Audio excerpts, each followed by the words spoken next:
Now it's finally time for the large electric Audi sedan, Sportback and estate models.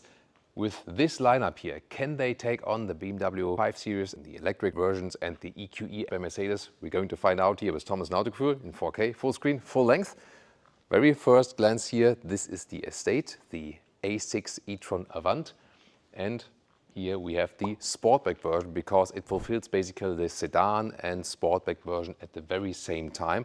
So the new naming logic at Audi is that the even numbers, so like A6, A4 and so on, they are the electric models, and the uneven models, uneven numbers like A5, A7 and so on, they will be combustion engine. So this is then the new naming logic. So this is here a replacement of the A6, but then on the electric side. At the same time, it's also an electric A7. Did you get that? Well, we're going into detail here right now for you. This color here is Siam Beige. It's a very interesting color, really screaming out. And this is here the A6 Sportback, so electric with a liftback in the rear, soon more to that. You can see here the two-dimensional Audi rings in the front. This one also has a black package, so we have then the black frame around this. The headlamps are really slim in the integration. You have a low LED trim, a high LED trim, and then here the matrix LED trim, the highest trim. You can also pick different light signatures. We can always see it right here. So for example, this light signature here is different from the one you can see there. So this is another thing where you can individualize your light settings as well. Interesting also that the second LED trim is from the hardware identical, but then needs basically a software unlock also to have the matrix LED function.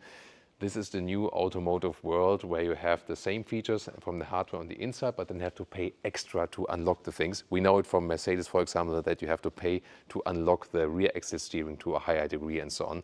Not a trend I would exactly appreciate.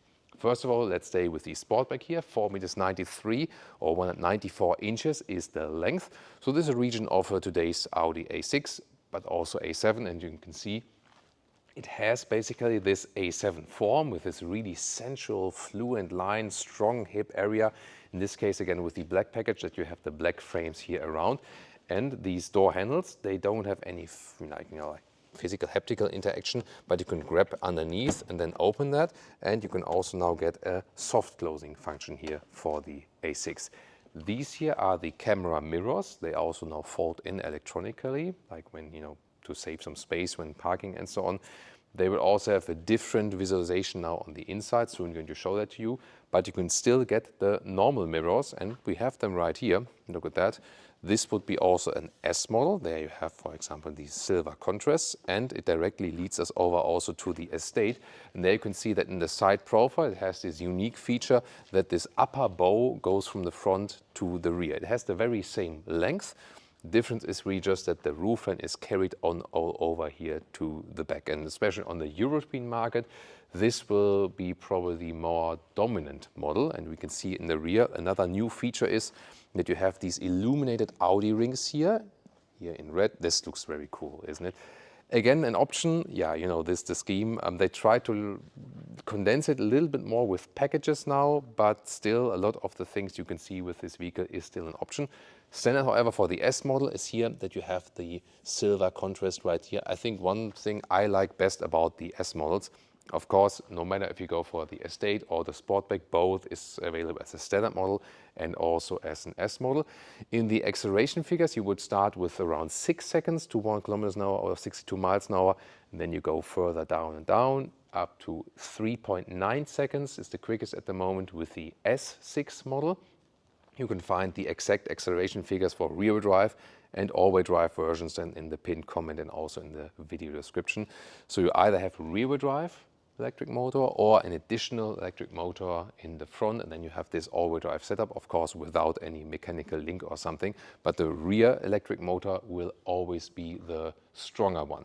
Interesting is that the boot is both 500 liters on the inside. It has to do with this, counting logic, and the estate model only has a higher luggage volume than when the seats are folded down, because here it's very special, and I think I really liked with this Sportback concept. I always loved it with the A5 and also with the A7, because the car from the exterior looks like a sedan in a very fluent, nice design way, but at the same time you get great luggage capacity on the inside.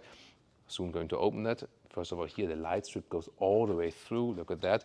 These are also OLEDs, an option, organic LED. And there you can see you have an animation on the inside. Even here when static, you can see it's like shimmering a little bit like that. And of course, even more impressive when you hit the turning indicators, you have the cascading effect, for example.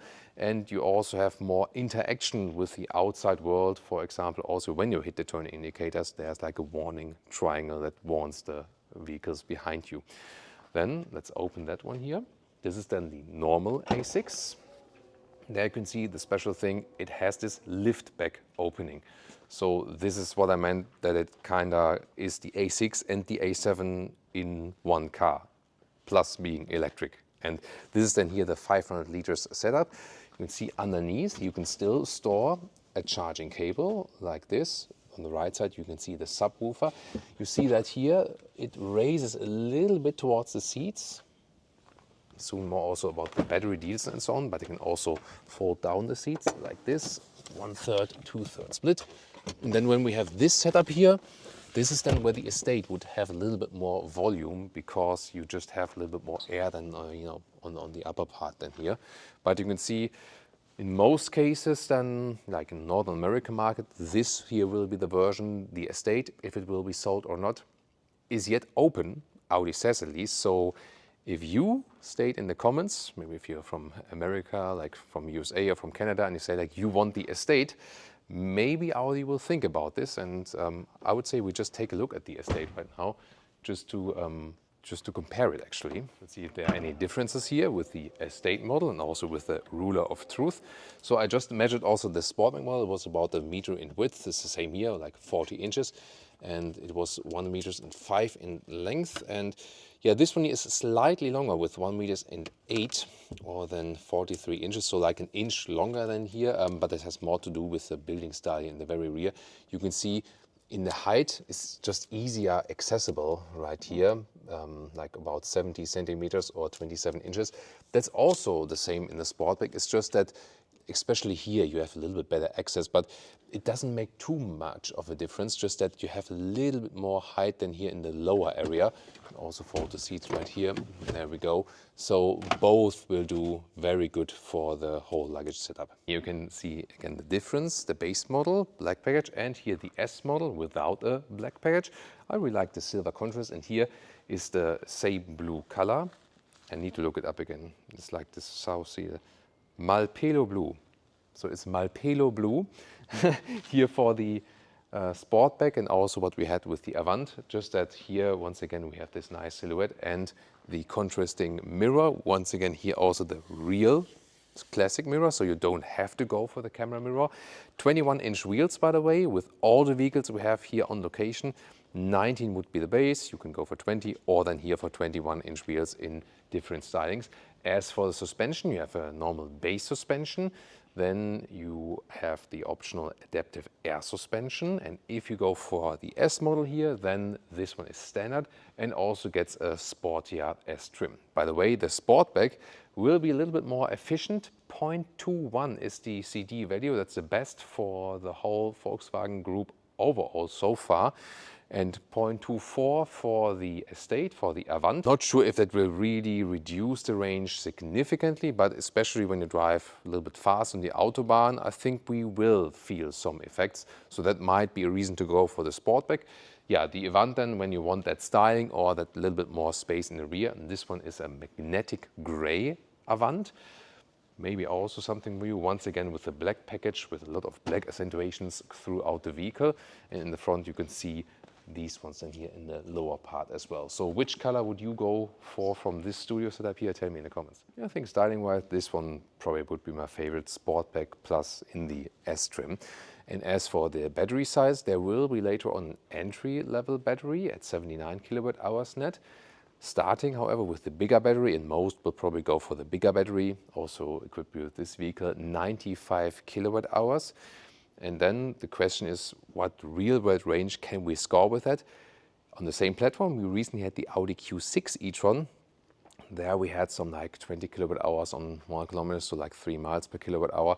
And that would mean a real-world range of 500 kilometers or 300 miles, like in a realistic and low estimation. However, since these here have now the flat form, better CD value, they will also be better in the efficiency than the SUV. So I guess that in a good case with good temperatures and not too high speed, especially the Sportback will be able to do more than 500 kilometers or 300 miles. Of course, we always give like the low estimation figures and don't try to exaggerate. We only try to give the exact figures when we have really driven the vehicle. The official figure even goes to like 700 kilometers or something, but when we can drive this one very soon for you, we'll keep you updated with all of that. Just like in the Porsche Taycan, the Audi e-tron GT, the Porsche Macan, the Audi Q6 e-tron, also here the A6 e-tron models use the 800-volt charging infrastructure or architecture, and that means from 10 to 80% you can charge in 21 minutes with a 270 kilowatt DC peak. And there it is, DC charging. And yeah, you've seen this by the Q6 e-tron, very famous charging flap meanwhile. So the logic behind that one is that it opens here electrically, and then you put in the cable, you plug it out, and then it automatically closes again. Or if you leave it open, like after 1 or 2 minutes or something, if you want to close it again, by yourself, you have to give it a little push, and then the electric motor goes again. There we go. And yeah, you might argue about would have been maybe just easier to go for a manual charging flap or make that maybe an option in this case or so. I personally prefer the manual charging flaps. It's just easier, nothing can break and so on. Yeah, because this also always takes a while. Yeah, I think you can argue pro and con with that. Electric charging flap also exists on the other side here, on the passenger side. Same mechanism, yeah, takes again a while. But here then in this case only the AC charging, but it's good to have it on both sides definitely to just be more flexible from which side you access a charging station or wallbox. By the way, you can also order our merchandise out now here, either this shirt here, we also have a simple logo shirt, a cap, and also the Autogefühl fake exhaust shirt. So it's linked in the video description in the pinned comment, and also under the video you'll find the shop integration. Then here to the front of the vehicle, you may remember it from the Porsche Macan. Here you can also swipe here and make a swiping gesture in the front, and then the front also opens. It's good that you not only have to go and open it from the inside. And yeah, finally also an Audi EV with a frunk. Well, the Q6 e-tron also had one now, probably like with sharing this platform together with the Porsche. And Porsche has this, really long background of frunks. And yeah, this is definitely suitable, at least for a charging cable, and then you don't have to store it underneath, when there's luggage on top of that, and you don't have to put it up. Interesting, by the way, that these are also an additional dampening measure. So then you maybe hear less, vibrations that is created from the hood itself and so on. Usually we just see that with combustion engine models, but yeah, Audi says they have also paid a lot of attention to the NVH, so noise, vibration, harshness. Of course, when we drive the car, we'll see more about that. And if the car has a low CD value, usually it's also good then for less noise on the inside and so on. We'll keep you updated with that. If you want to open the trunk with the foot kick mechanism, by the way, there we go. When you get closer to the vehicle, you now have this symbol here that you exactly know where to do the foot kick. And then, because you maybe even know it from your own vehicle, when you have this foot kick mechanism and then sometimes you swipe here and there and nothing happens, but there now you exactly know where to do that. So yeah, that's a good feature. There we go, we can also close it that way. And I have to be away from the car that it really closes. So if I would stand there, well, it's being said that it doesn't close there. Let's just try it, Here, shows me again where I have to swipe. There we go. And now let's see if I can kill myself with this vehicle. Because, you know, also that sometimes happens.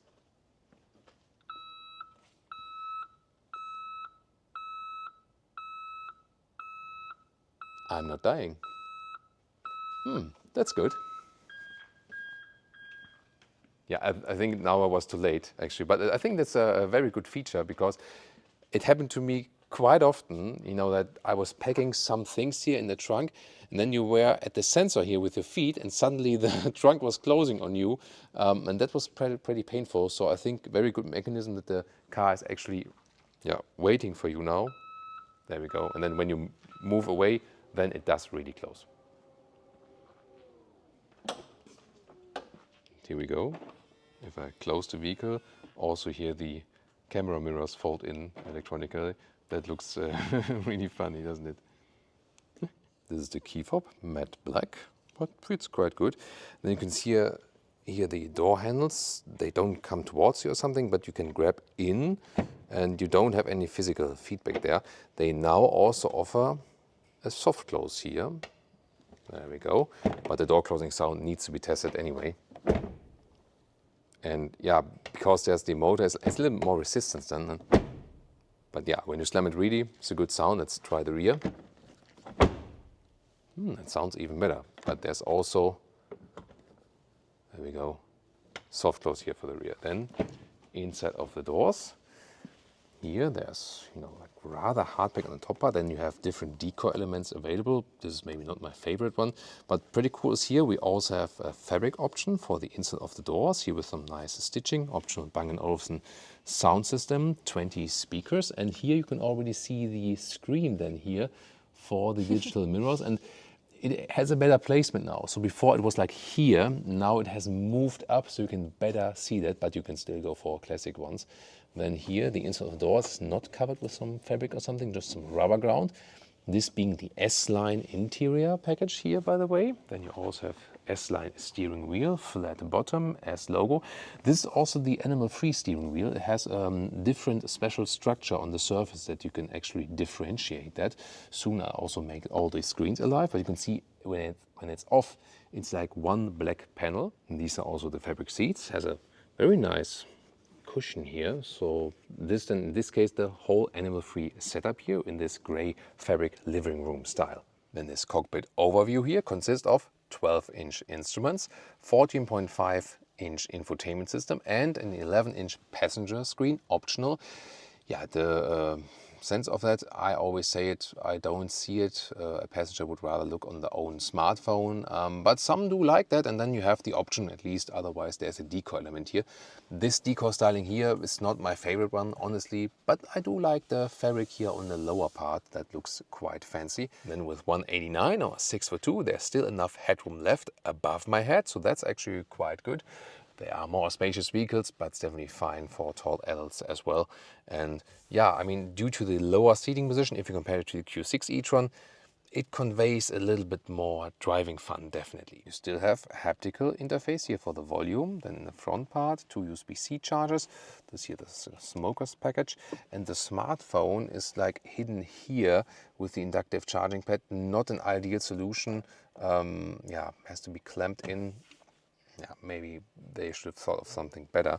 And then here, shifting lever, reverse, driving, cup holders are also adaptive. They are more beautiful hands than mine. No, it's fine, it's fine. She will also want to take a rest for a while.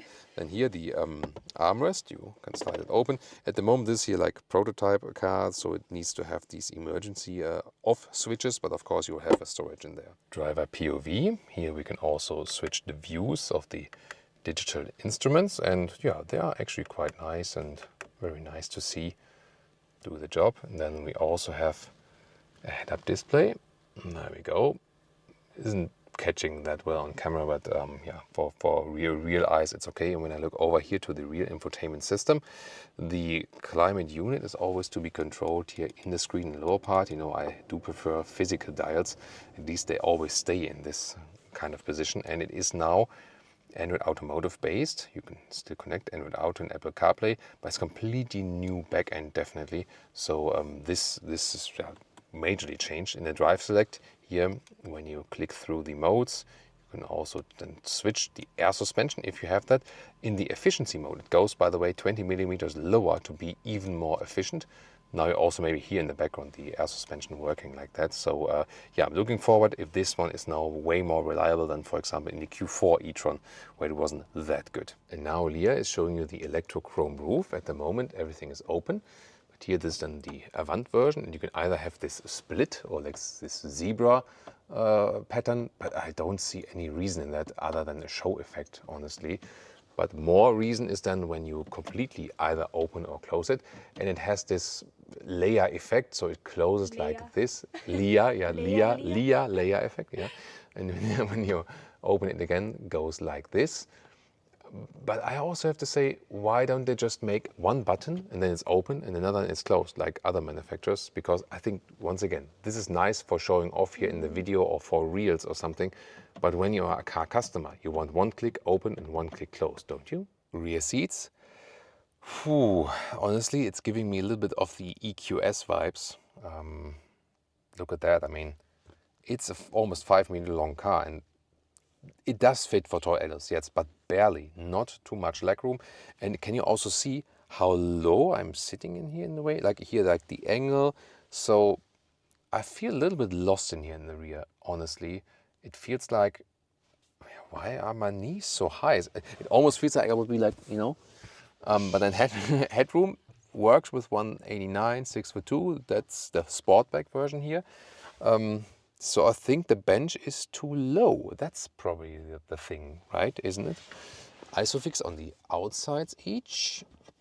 You can slide these covers open. Then here, cup holders are adaptive, and you can also fold this ski hatch here. That's also possible. Middle console has a climate unit, but it's not powered here at this moment. Top tether at the rear. At least there's no big middle tunnel or something like that. And let's take a look at the rear doors on the inside. Nice fabric covering here, rather hard on the top part, and also no covering on the inside here again. So expected a little bit more here. Interesting also, the Avant has more headroom here in the rear, and also the panoramic roof helps too. So like fixed roof versus fixed roof, Sportback versus Avant is 3 centimeters or like an inch more headroom, and then another centimeter here with the panoramic roof. So this is then the most headroom setup here, and the least headroom setup would be Sportback with fixed roof. It's still fitted for me with my height, but here definitely more headroom than overall. If you like this panoramic roof feature here, by the way, it's not only available for the Avant, but also for the Sportback. Yeah, and as I said earlier, the Avant at the moment not planned for the North American market unless you really protest against this in the comment and say, Audi, hey, we want the estate. We've seen it quite often, you know, that you say, hey, we also want the estates in the US. So yeah, feel free to join it in the comments, and then Audi can also read that. The thing is that here with the A6 e-tron or the S6 e-tron, it will basically, with this size or with this length, at this moment fight against both of the German competitors, like the Mercedes EQE and EQS at the same time, and also the i5 and the i7 by BMW. So in this approach here, they basically have one vehicle and for kind of both segments at the same time. So it's very, very interesting what happens with that. And of course, you can now check out how the competition performed so far.